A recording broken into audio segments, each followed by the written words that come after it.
우리는 6월부터 로마서 순례를 시작했습니다. 온 교회가 같은 본문 또 같은 방향으로 우리가 영적인 여행을 시작한 것입니다. 또 가정 예배를 드릴 수 있도록 매주일 또 예배의 자료를 프린트물로 준비하고 또 교회 홈페이지에 올려놓았습니다. 여러분들이 홈페이지 딱 들어가시기만 하면 첫 페이지에 PDF 파일로 예배 자료가 나와 있습니다. 오늘은 그 세 번째 시간인데 중심 단어, 키워드는 바로 믿음입니다. 한번 따라해 주실까요? 믿음.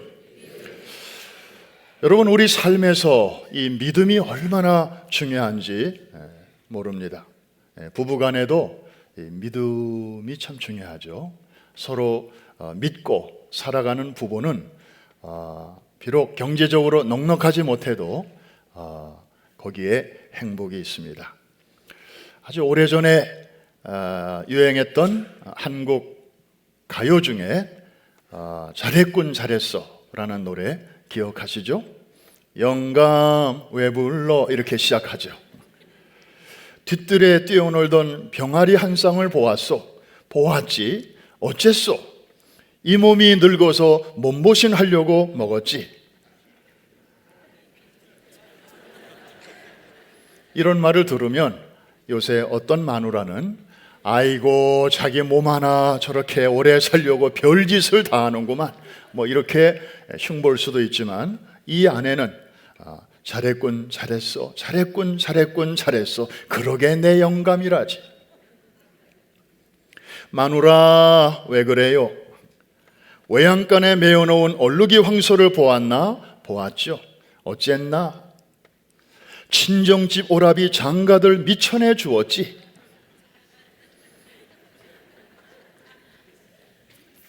이 말을 들은 요새 남편 중에는 아이고 뼈 빠지게 벌어서 뭘 갖다 주니까 다 몰래 친정만 도와주고 있구만 뭐 이렇게 손가락질 할 수도 있겠지만, 이 영감은 잘했군 잘했어 잘했군 잘했군 잘했어 그러게 내 마누라라지.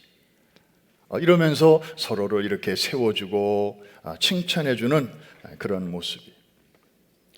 반대로 툭하면 남편을 의심하고, 뭐 옷에 기다란 머리카락 하나만 묻어도 자꾸 이상한 생각을 하고, 또 아내를 의심하고, 이러면 부부가 한 지붕 밑에서 한 이불을 덮고 살아도 이건 사는 게 아닙니다.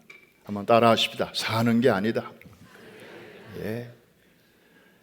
그러니까 믿음으로 사느냐, 믿음이 없이 사느냐, 이거는 엄청난 차이가 납니다. 비즈니스도 마찬가지예요. 혼자 하기가 어려워서 동업을 했습니다. 파트너 사이에 믿음이 있으면 좀 경제 여건이 어려워도 할만합니다. 내가 부족하면 저쪽이 또 이렇게 보태기도 하고, 또 사장과 종업원 사이, 또 오너와 직원들 사이도 이 믿음이 흐르면 괜찮습니다. 할만합니다. 마치 보디발이 요셉을 일을 시켜보니까 잘하거든요. 그래서 처음에는 작은 것을 맡겼다가 나중에는 온 집안 살림을 맡기잖아요. 그러니까 요셉은 나는 팔려온 노예인데 주인이 나를 이렇게 신뢰해 주니 너무 고맙고 황송해서라도, 주인을 실망시키지 않기 위해서라도 더 열심히 일하게 되지 않겠습니까? 그러니까 이게 되는 집안이죠. 이런 직장은요, 오너가 매니저를 믿고 캐셔도 맡기고 가게도 맡기고 직원 관리도 맡기고, 그러면서 남는 시간 파나마 선교도 가고 에클레시아 봉사도 가고. 그런데 이 믿음이 없이 이 비즈니스를 운영하는 분들은요, 마음이 안 놓이는 거예요. 어디를 못 가요. 10년, 20년, 30년 세계 수도인 뉴욕에 살면서도 여기를 벗어나지를 못해. 바깥 생활에서도 그러할진데, 여러분, 신앙 생활 안에서는 믿음이 얼마나 더 중요하겠습니까? 성경에 보니까 믿음이 없이는 이런 단어가 참 많이 나와요. 믿음이 없이는 하나님을 어떻게 할 수 없나니? 기쁘시게 할 수 없어요. 하나님을 위해서, 교회를 위해서 어떤 일을 할 수는 있어요. 뭐 예배도 잘 참석하고 또 봉사도 하고 식사당번도 하고 무슨 봉사도 하고 헌금도 드리고 뭐든지 할 수 있어요. 그러나 믿음이 없이 그런 일을 하면 하나님이 기뻐하지 아니하신다는 거예요.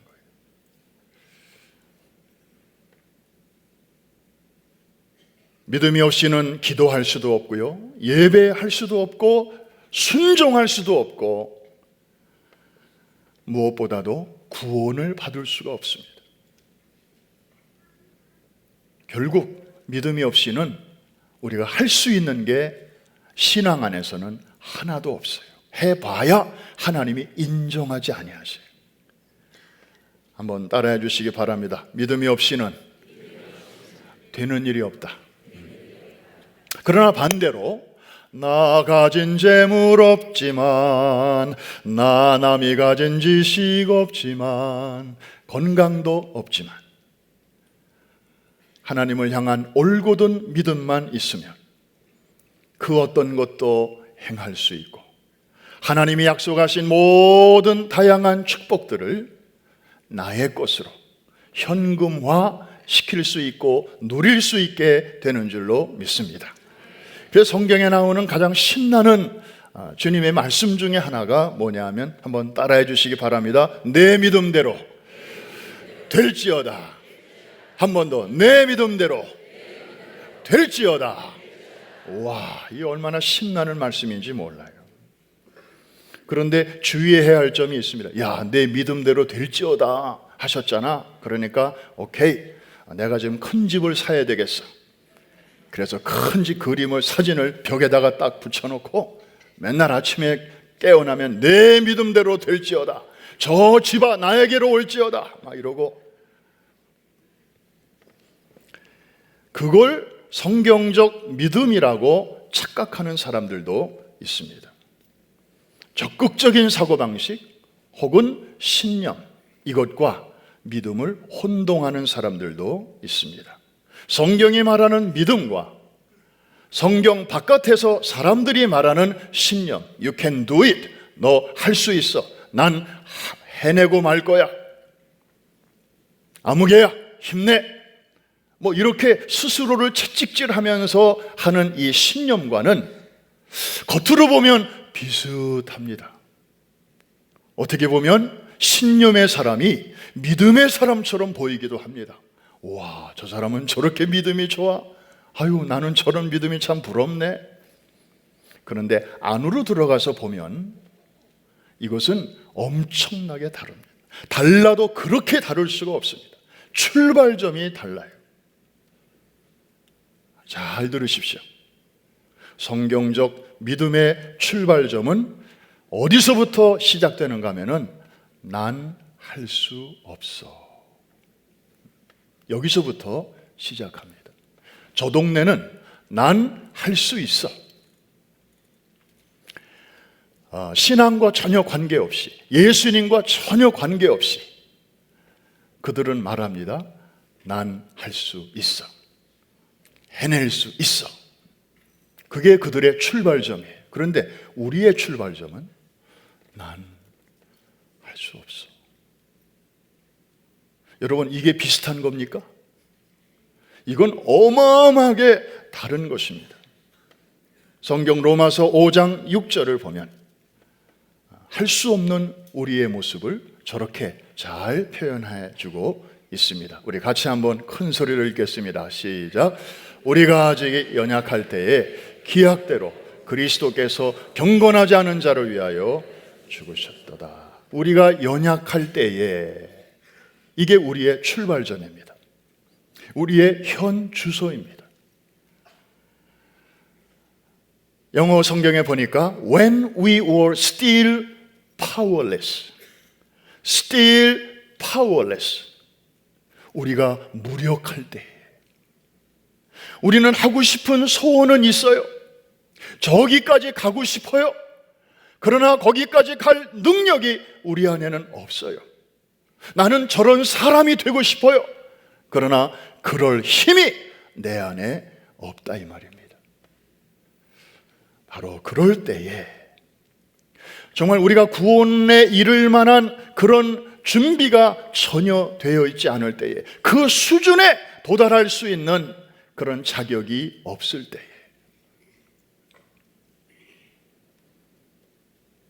하나님께서 저런 일을 우리를 위하여 행하여 주셨다. 내가 할 수 없는 그 일을 하나님께서는 예수 그리스도를 통하여 대신 다 이루어 주셨다. 그러므로 이제 믿음의 사람은 그 다음에 이런 말을 또 할 수 있습니다. 내게 능력 주시는 자 안에서 내가 모든 것을 할 수 있느니라. 저게 나는 아무것도 할 수 없어, 여기서 출발하여 저 말이 나와야 이게 올바른 기독교 신앙입니다. 그런데 앞에 거는 쏙 빼고, 그리스도 쏙 빼고, 하나님 쏙 빼고, 내가 모든 것을 할 수 있느니라, 이거는 신념입니다. 전혀 다른 얘기입니다. 혼동하지 마시기를 바랍니다. 그렇다면 성경에 말하는 이 믿음의 본질은 과연 무엇입니까? 여기에 두 가지 차원이 있음을 오늘 말씀하고 있습니다. 첫째, 믿음의 첫 번째 얼굴은 구원의 조건으로서의 믿음입니다. 믿음이 없이는 우리가 구원을 경험할 수가 없습니다. 그럴 때 꼭 필요한 것이 바로 이 믿음입니다. 이것을 라틴어로 피데라고 합니다. 뭐 이런 때 아니면 언제 라틴어 해보겠습니까? 한번 따라 하십시다. 피데. 이게 믿음이에요. 영어의 faith가 여기서 나왔습니다. 그래서 라틴어로 오직 믿음을 솔라 피데라고 그렇게 많이 귀에 익숙하실 것입니다. 한번 따라 하십시다. 솔라 피데. 오직 믿음으로, 그런 뜻이죠. 예. 여기서 말하는 이 피데의 믿음은 구원받지 못한 자가 구원의 커트라인을 통과할 때에 필요한 조건입니다. 이게 믿음이에요. 그래서 믿음이 없이는 우리가 구원의 자리에 이룰 수가 없습니다. 여러분, 마틴 루터 이야기를 많이 들으셨을 것입니다. 원래 캐톨릭 신부였잖아요. 그가 어려서부터 교회를 통하여 배운 하나님은 사랑이 많고 자비하신 그런 하나님이 아니었어요. 오히려 엄하고 무섭고, 그리고 마치 기숙사 사감처럼 우리가 잘할 때는 뭐 별로 칭찬도 안 하다가 누가 규율을 어기거나 또 실수하거나 그러면 하늘에서 천둥을 치고 번개를 때리면서 아주 사람들을 혹군역을 내고 심판하는 그런 아주 무서운 하나님으로 배웠습니다. 그래서 루터는 생각했습니다. 이야, 이 무서운 하나님의 진노를 피하려면 내가 어떻게 하면 되는가? 하나님한테 잘 보여야 되겠구나. 그래서 어려서부터 이제 부모님은 루터가 법대에 가서 검사, 판사가 되기를 원했거든요. 그래서 루터가 그렇게 대학 준비를 하다가 나중에 방향을 바꿨습니다. 수도사가 되기로 결심합니다. 왜? 죄를 덜 져야 하나님이 화를 덜 내실 텐데, 그러려면은 풀타임 수도사가 되는 게 제일 최고겠다.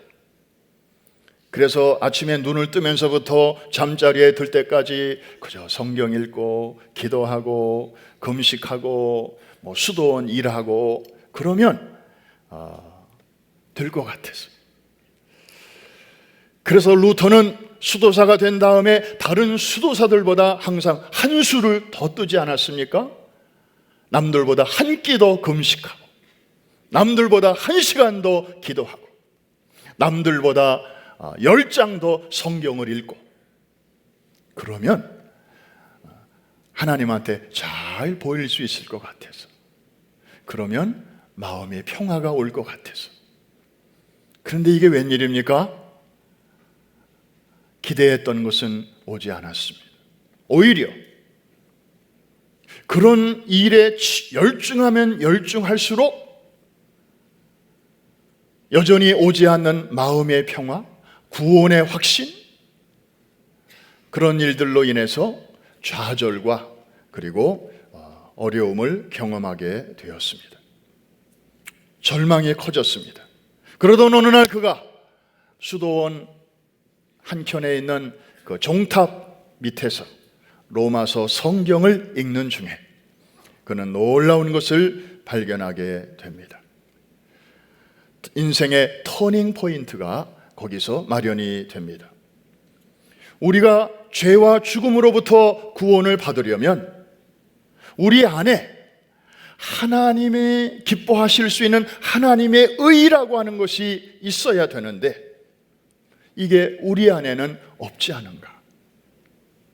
그래서 하나님께서는 우리 바깥에, 내 인생의 바깥에 그 하나님의 의를 다 이렇게 이루어 놓으셨다. 바로 그리스도 사건을 통해서, 예수님의 죽으심과 그의 부활을 통해서 우리의 구원에 꼭 필요한 그 의, 하나님의 의를 여기다가 다 이루어 놓으셨구나. 그리고 이것을 받을 자격이 없는 우리에게 이제 우리를 구원하시기 위해서 이걸 우리에게 이렇게 선물로 주시는구나. 하나님이 우리에게 이것을 선물로 주실 때 우리가 할 수 있는 일은 무엇인가? 이거를 마다하고 내 힘으로 이 하나님의 의를 만들기 위해서 이것도 하고 저것도 하고 이렇게 열심히 하고, 그게 아니고 이미 하나님이 다 만들어서 우리에게 주시는 선물을 그냥 손을 내밀어 받기만 하면 되는 것이로구나. 하나님이 이렇게 거저 선물로 주실 때 그것을 받기 위해서 내미는 우리 마음의 손, 이걸 가리켜서 성경은 믿음이라고 말합니다. 이해가 되시면 아멘. 그러니까 믿음은 무슨 복잡한 게 아니에요.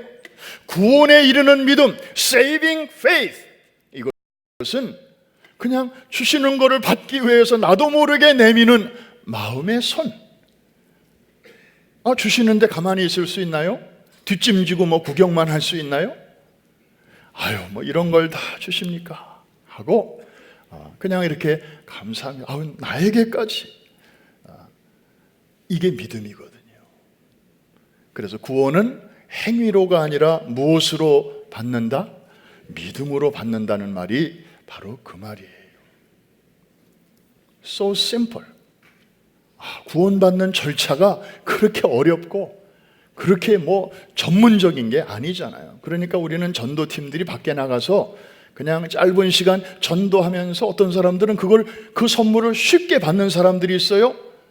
그냥 그날 처음 예수님에 대해서 처음 들었는데 그냥 구원이 쑥 그 사람에게 들어오는 경우들이 많은 거예요. 무슨 성경 공부를 깊이 한 다음에 그런 자격이 주어지는 게 아니고, 무슨 교회 생활을 적어도 1년은 해야 구원이 오는 게 아니고. 할렐루야.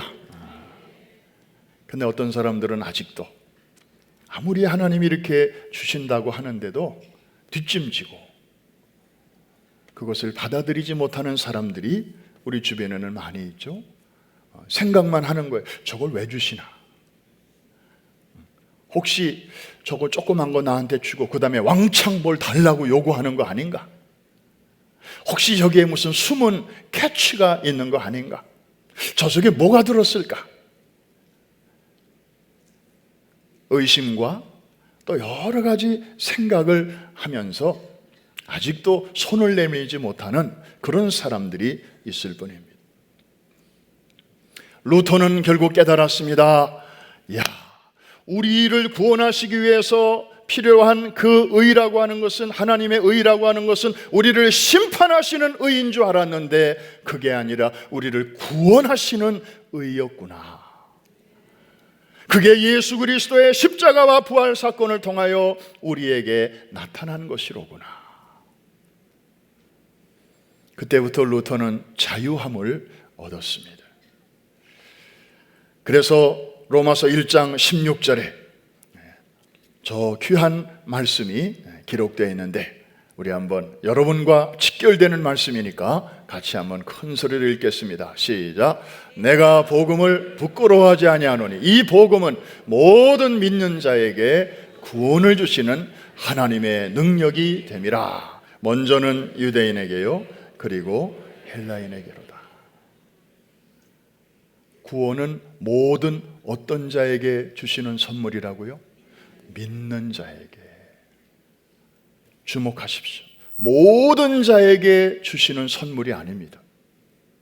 그 중간에 들어가는 단어가 굉장히 중요합니다. 한번 따라 합시다. 모든 믿는 자에게. 한 번 더. 모든 믿는 자에게. 어떤 자에게? 믿는 자에게. 구별이 있어요? 차별이 있어요? 없어요. 헬라인이나 유대인이나 피부 색깔에 관계없고. 자, 하나님이 이렇게 선물로 주실 때에 우리는 그냥 손만 내밀어 받기만 하면 되는 것인데, 우리의 손이 깨끗한 손이든 좀 일하다가 막 와서 그냥 씻지도 못한 더러운 손이든, 또 건강한 손이든 날 때부터 손가락 하나가 없어서 좀 불편한 손이든, 또 아주 우람한 손이냐 아니면 갸냘픈 손이냐, 주시는 분은 그런 걸 전혀 따지질 않아요. 지금까지 착하게 살아왔냐, 지금까지 악하게 살아왔냐, 이런 것도 하나님은 묻지 아니하셔요. 그냥 손만 내미면 하나님은 이 선물을 여러분에게 주십니다. 그 결과 여러분이 이 자리에 앉아있게 되신 줄로 믿습니다. 야, 내가 이게 어떤 선물인데, 야, 네 손 보니까 너무 더럽다. 손 좀 씻고 와. 하나님은 어느 누구에게도 지금까지 그런 말씀을 한 번도 하신 적이 없습니다. 아유, 저 같은 자에게까지 이런 선물을 주시다니 그저 감사히 받겠습니다. 구원은 이런 자의 것인 줄로 믿습니다. 이게 바로 saving faith, 죄인을 구원에 이르게 하는, 하나님의 자녀의 신분에 이르게 하는 그 유일한 조건으로서의 믿음. 이게 바로 라틴어로 fide라고 하는 것입니다. 한 번 더, fide. 이게 이제 구원의 첫 번째 모습이거든요. 그런데 이게 끝이 아니에요. 여기는 시작이에요. 구원의 또 다른 모습이 있습니다. 또 다른 차원이 있는 것이죠. 그것은 뭐냐 하면, 우리가 일단 구원 받았으면 그 다음에 나를 구원해 주신 분을 향한 신뢰로 나아가야 되는데, 이게 바로 믿음의 또 다른 얼굴이고 성숙한 믿음의 단계입니다. 이걸 라틴어로 피두키아라고 합니다. 또 새로운 단어니까 한번 따라해 주실까요? 피두키아. 우리말로 굳이 번역한다면 신뢰라는 뜻으로 번역할 수 있습니다. 그래서 우리가 신앙생활을 믿음에서 믿음으로 이르게 한다고 볼 때에, 앞에 믿음은 피데의 믿음이라면 나중에 나오는 이 믿음은 신뢰를 뜻하는 피두키아의 믿음이라고 그렇게 이해할 수 있는 것입니다.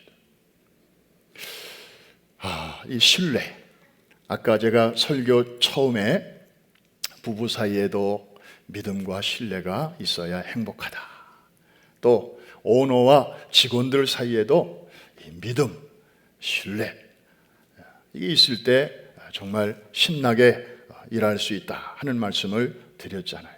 신앙생활에서는 더더욱 그렇습니다. 여러분, 주님을 얼마나 신뢰하십니까? 오늘 제가 여러분들에게 던지는 가장 중요한 질문이 바로 이것입니다. 나는 주님을 믿기는 믿는데 과연 어느 만큼 신뢰하고 있는가? 우리가 사는 이 뉴욕에서 160년 전에 있었던 일을 여러분들에게 소개합니다. 1859년 6월 말 바로 이맘때네요. 어떤 사람이 나이아가라 폭포에 밧줄 하나를 설치해 놓고 장대 하나 들고 그것을 왕복하는 그런 묘기를 선보이게 되었습니다. 미국 쪽에서 캐나다 쪽으로 이제 가는 것이었습니다. 생각만 해도 아찔하지 않습니까? 저는 나이아가라 처음 갔을 때 그 수많은 그냥 물덩어리가 그냥 그렇게 쏟아지는 걸 보면서 처음에 그냥 보기만 해도 아찔하고, 왜냐하면 한국에는 그런 폭포가 없거든요.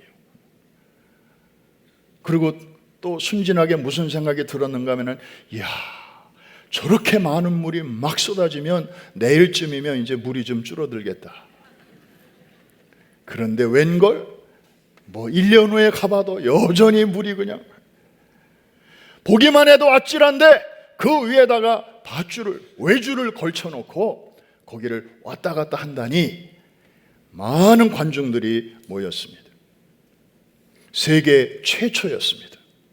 그 주인공은 프랑스 출신의 고개사 찰스 블론딘이었습니다. 160피트 높이의 로프를 설치했고 40파운드 무게의 장대를 들고 이제 균형을 잡으면서 한 걸음 한 걸음 이렇게, 관중들은 숨을 죽이면서 그 모습을 지켜보았습니다. 드디어 맞은편에 딱 도착하게 되었을 때 우레와 같은 박수와 환호를 보냈습니다. 그랬더니 이 고개사가 막 신이 나가지고 그 다음 묘기를 막 또 보여주는데, 이번에는 뒤로, 그 다음에는 검은 안대를 쓰고 완전히 감각에 의지해서 또 왕복을 하는 것이에요. 나중에는 자전거를 타고까지. 조금 이따가 사진을 보여드리겠습니다만은 이건 실제로 있었던 일입니다. 자, 여기쯤 되고 보니 관중들은 완전히 스탠딩 오베이션, 완전히 기립박수를 막 보내고 있었습니다. 이때 이분이 이런 말을 합니다. 여러분, 이제 제가 마지막 묘기를 하나 보이려고 합니다. 제가 제 등에 한 사람을 업고 저기를 다녀오려고 합니다. 괜찮나요? 그랬더니 관중들이 예! 하면서, 자기 일 아니니까 신나게 박수를 하라는 거죠. 제가 그런 일을 잘 해낼 수 있다고 여러분 믿습니까? 그랬더니 예! 빨리 하라는 거죠. 보고 싶다는 거죠. 이때 고개사가 이런 말을 합니다. 그러면 내 등에 업혀서 나와 같이 갔다 올 사람 한 분만 나오십시오. 갑자기 싸늘해집니다. 침묵이 흘렀습니다. 기다려도 안 나오니까 고개사가 혹시 할 만한 사람이 누가 없나 하고 이렇게 두리번거리는데 관객들이 자기랑 눈이 마주칠까 봐 다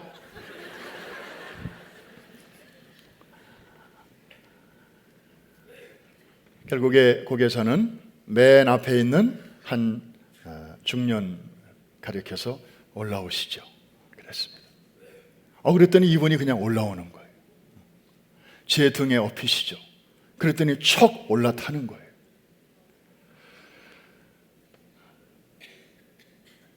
이분을 등에 태운 고개사는 아까 혼자 할 때보다도 더 신중하게 외줄타기를 하는데 조심조심 하면서 결국에 또 안전하게 완주를 했습니다. 이를 숨죽이며 지켜보던 관중들은 아까보다 더 크게 환호를 했습니다. 여러분, 이 낯선 남자가 그런 용기가 어디에서 나왔을까요? 당시 관중은 몰랐지만 나중에 한 사실이지만 이 남자는 이 고개사의 매니저였습니다. 서로 잘 아는 사이였어요. 그 사람의 능력도 알고 또 그 사람의 평소 성격도 알고 그냥 그 사람이 어떤 사람인지도 잘 아는 사이였어요. 아니 그래도 그렇지 어떻게 거기에 선뜻 자기의 삶을 맡길 수가 있겠습니까? 그런데 이 사람은 저 고개사의 그 삶과 자기의 삶을 그냥 연결시켜 버렸어요. 그냥 신뢰한 것입니다. 저 사람이라면 틀림없이 안전하게 잘 해낼 수 있을 것이다. 다른 사람을 몰라도 I know him. 그래서 주저없이 나왔던 것입니다. 나와 다른 삶이지만 그분을 너무 신뢰하기 때문에 기꺼이 내 삶을 거기에 위탁할 수 있는 단계, 이것이 바로 신뢰, 피두키아의 믿음인 것입니다. 아유, 어떻게 거기까지 갈 수 있나? 아우, 나는 도저히 못하겠어. 근데 여러분, 제가 볼 때는 여러분들에게도 어느 정도 이 신뢰가 있어요. 뭘 보면 알 수 있는가 하면은 여러분들 의자를 보면 알 수 있어요. 여러분들은 의자를 얼마나 신뢰하는지 몰라요. 예배당에 들어오시면서 오늘도 이 의자가 내 육중한 몸을 예배 시간 내내 무너지지 않고 부서지지 않고 잘 지탱해 줄 수 있을 것인가? 요모조모 꼼꼼히 나사 상태 뭐 다 살펴보고 앉으신 분 계시면 이따가 좀 저한테 찾아오시기 바랍니다. 제가 보니까 그냥 들어오시면서 늘 앉으시는 자리에 그냥 우아하게 앉으셨어요. 의자에 대한 무한 신뢰를 여러분들이 보내신 거예요. 비록 말 못하는 의자요, 영혼이 없는 의자이지만 여러분은 믿은 거예요. 여러분, 신뢰라는 게 그런 거 아니겠어요? 어린 아장아장 걷는 아이들에게 높은 곳에서 너 한번 뛰어내려봐. 그러면 아이들은 계산 안 하고 그냥 뛰어내립니다. 왜? 저 할아버지가, 아빠가 나를 틀림없이 잘 받아줄 것이라고 하는 무한 신뢰가 있기 때문에 그렇게 하는 거예요. 우리가 어떤 수련회 같은 데 가서 성가대 수련회 이런 데 가서 두 사람을 나오라고 해가지고 서로 등을 마주하게 하고 서로 한쪽 같은 방향을 바라보게 하고 앞사람 보고 그냥 꼿꼿이 서서 뒤로 한번 쓰러지라고 그래요. 뒤에 사람이 받아줄 테니까 안심하고 쓰러지라고 그래요. 제대로 쓰러지는 사람 별로 없어요. 과연 뒤에 있는 사람이 내 육중한 몸을 잘 받아줄 수 있을 것인가? 쓰러진다고 하지만 결국은 다리가 다 굽어져요. 뒤를 자꾸 돌아봐요. 믿op지 않으니까. 그런데 여러분은 보니까 의자에 대한 신뢰가 아주 탁월해요. 여러분, 성경을 보면 창세기 15장에 그런 얘기가 나오잖아요. 하나님이 아브라함에게 언약을 세우십니다. 아들 준다, 땅 준다. 그 당시 아브라함에게는 자식이 없었고 땅도 없었어요. 그런데 하나님이 주신다고 하니까 아브라함은 이걸 믿어야 되나 말아야 되나 받아야 되나 어떻게 해야 되나 고민하지 않고 성경에 보니까 그냥 믿었다고 그랬어요. 하나님이 하신 말씀이기 때문에 능히 이루실 줄로 믿었다. 그랬더니 하나님께서 이를 그의 의로 여기시고, 조금 전에 나왔던 하나님의 의라는 단어가 여기도 나오네요. 이를 그의 의로 여기셨다. 기쁘게 여기셨다는 거죠. 아브라함이 하나님을 믿으니 히브리어로 아만인데 이게 오늘날 아멘이 된 거예요. 여러분, 하나님께서 우리에게 어떤 일을 약속하실 때 거기에 우리의 계산을 앞세우지 아니하고 하나님이 하신 말씀이니까 하나님께서 능히 그대로 믿는 자에게 이루시리라, 이런 믿음을 가지고 아멘으로 응답하는 자에게 하나님은 그대로 이루어 주시는 줄로 믿습니다. 실제로 아들 주신다는 약속은 25년 만에 이삭을 통해서 이루어지게 되었고, 땅을 주신다는 약속은 약 600년 만에 여호수아를 통해서 가나안 땅을 분배해 주는 것으로 이루어진 것을 우리는 역사를 통해 알 수 있습니다. 사랑하는 성도 여러분, 오직 의인은 믿음으로 말미암아 살리라, 오늘 주제의 말씀인데, 여기서 말하는 믿음에는 두 차원이 있음을 이제 여러분들이 들으셨습니다. 첫째로는 우리가 아직 죄인 되었을 때, 우리가 아직 무력할 때에 우리 스스로 우리의 구원을 위하여 할 수 있는 일이 아무것도 없었을 때에 하나님께서 엑스트라노스, 우리 바깥에서 갈보리에서 우리의 구원에 필요한 모든 것을 다 이루어 놓으시고 이것을 우리에게 선물로 주실 때 주여 감사합니다 하고 마음의 손, 믿음을 내밀어 받게 될 때의 그 믿음, 이것이 우리의 신앙생활의 첫걸음이죠. 그리고 나서는 우리는 이제 무엇을 향하여 날마다 나아가야 됩니까? 하나님을 향한 신뢰. 자격이 없을 때에 나에게까지 이런 것을 선물로 주신 분이시라면 이제 하나님의 자녀가 된 지금은 그분이 나를 얼마나 소중하게 여기실 것인가,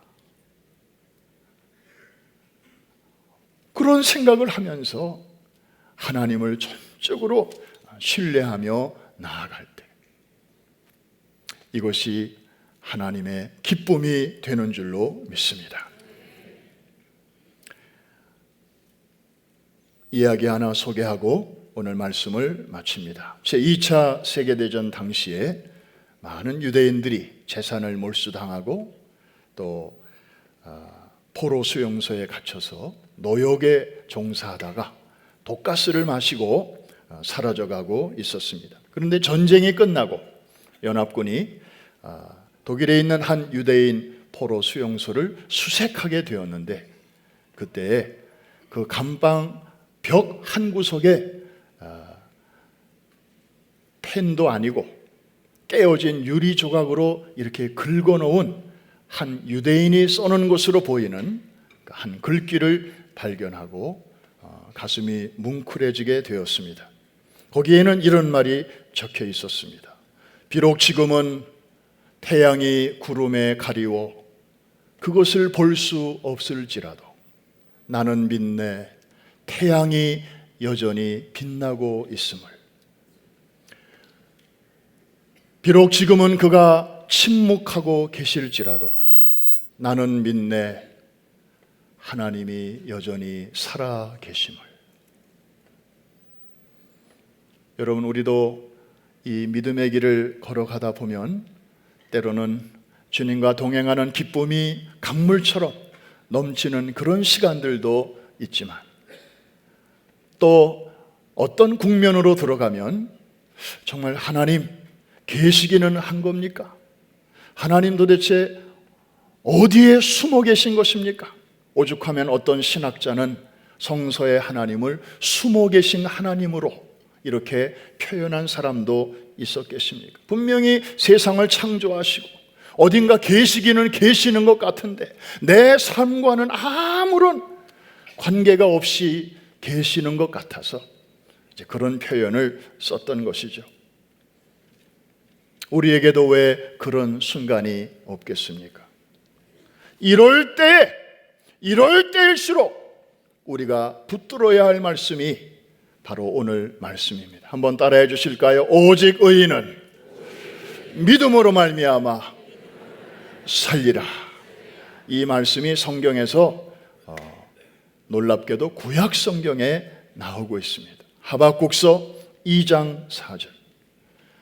참 어려운 상황 속에서 빛을 발하고 있는 믿음의 고백이죠. 제가 앞부분을 읽겠습니다. 보라, 그의 마음은 교만하며 그 속에서 정직하지 못하나. 그 다음은 다 같이, 의인은 그의 믿음으로 말미암아 살리라. 자, 저 믿음을 가진 사람들이 부르는 노래가 이제 하박국 3장 17절, 18절에 나오고 있는데 아마 여러분들이 잘 아시는 말씀일 것입니다. 우리 비록 이렇고 이럴지라도 나는 이렇게 살리라. 이런 내용인데 우리 같이 한번 약간 길지만 읽겠습니다. 시작. 비록 무화과 나무가 무성하지 못하며 포도나무에 열매가 없으며 감람나무에 소출이 없으며 밭에 먹을 것이 없으며 우리의 양이 없으며 외양간에 소가 없을지라도 나는 여호와로 말미암아 즐거워하며 나의 구원의 하나님으로 말미암아 기뻐하리로다. 아멘입니까? 우리식으로 바꾸면 이런 내용이 되겠지요. 내가 비록 최선을 다했지만 그 결과가 기대했던 만큼 나오지 않았어도, 시험 준비 열심히 했는데 그 결과가 그리 좋지 못하더라도, 이번 달 11조를 지난달보다 좀 더 드릴 수 있기를 바랬으나 잘 안 됐을지라도, 그러나 나는 내 하나님이 내 기도를 듣고 계시다는 것만으로도 기뻐하리로다. 그리고 이 세상을 결국 다스리시는 것은 하나님 그분의 통치 아래 있기 때문에, 그분이 나의 아버지시기 때문에, 나를 자격이 없을 때 나를 그리스도를 통하여 건져주신 사랑의 하나님이시기 때문에 결국에 모든 것이, 지금은 어렵지만 모든 것이 합력하여 마침내 우리에게 최후의 승리를 주실 것이다. 그분이 우리에게 허락하시는 모든 환경은, 그것이 나에게 유익하든 아니면 나를 힘들게 하는 것이든지 간에 상관없이 결국 나를 하나님의 사람으로 만드시는 재료이다. 그러므로 그분이 하시는 일은 언제나 선하시고 옳으시다. 시편 63편에 그런 말씀이 나오죠. 그의 인자는 생명보다 나음으로. 어떤 부모가 병든 자기 자녀의 회복을 위해서 눈물로 금식하며 기도했답니다. 목사님도 기도해 주시고 간절히 기도했음에도 불구하고 그 아이는 조금 살다가 결국에 세상을 떠납니다. 부모의 큰 슬픔이 되었죠. 그런데 그 아이가 그 많은 사람들의 기도를 받으면서 얼마나 하루하루 정말 천사같이 보냈는지, 오히려 이 아이를 통해서 많은 어른들이 이제 은혜를 받고 위로를 받고, 장례식장에서 부모는 이렇게 고백을 했답니다. 그 시편 63편에 있는 말씀을 통해서 주의 인자가 생명보다 나음으로. Your love is better than life. 비록 내 아이의 생명은 주님이 데려가셨지만 그 아이를 통하여 우리에게 보여주신 그 하나님의 사랑은 내 아이의 짧은 시간보다 훨씬 능가하는 것입니다. 그러면서 하나님을 찬양을 했다는 것입니다. 사랑하는 성도 여러분, 본격적인 여름이 시작이 됩니다. 6월, 7월, 8월, 그리고 본격적인 영적인 작전이 또 다가오고 있습니다. 여러분의 삶이 지금보다 어쩌면 더 좋아질 수도 있고 지금보다 더 힘들 수도 있습니다. 이러한 때 하나님이 이런 말씀을 주시는 것은 우리로 하여금 미리 준비하게 하시고 그날이 다가왔을 때 당황하지 않고 그것을 믿음의 사람답게 잘 소화해 낼 수 있도록 하나님이 우리를 미리 준비시키시는 줄로 믿습니다. 오늘 제목만 따라하시고 우리 말씀을 마치겠습니다. 오직 의인은 믿음으로 말미암아 살리라. 아멘입니까? 이 말씀이 여러분의 주제 말씀이 될 수 있기를 주의 이름으로 축복합니다.